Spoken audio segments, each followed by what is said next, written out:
আসসালামু আলাইকুম সম্মানিত দর্শকবৃন্দ, আজকের এই ভিডিওতে আমি আপনাদের দেখাবো বিয়ানীবাজার উপজেলার শেওলা ইউনিয়নের বালিঙ্গা বাজার এবং আশপাশের পরিবেশ ও রাস্তা।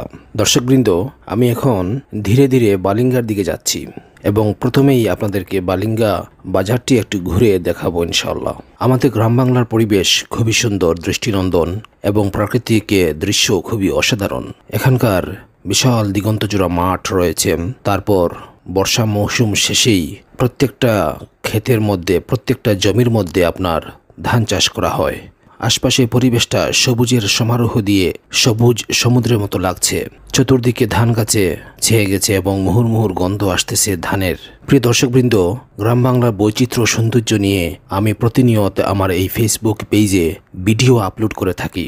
দর্শকবৃন্দ, আমি এখন বালিঙ্গা গ্রামের মধ্যে রয়েছি। এই মুহূর্তে আমি বালিঙ্গা বাজারে রয়েছি। বালিঙ্গা বাজারটি আপনাদের কেমন লাগছে অবশ্যই কমেন্ট করে জানাবেন।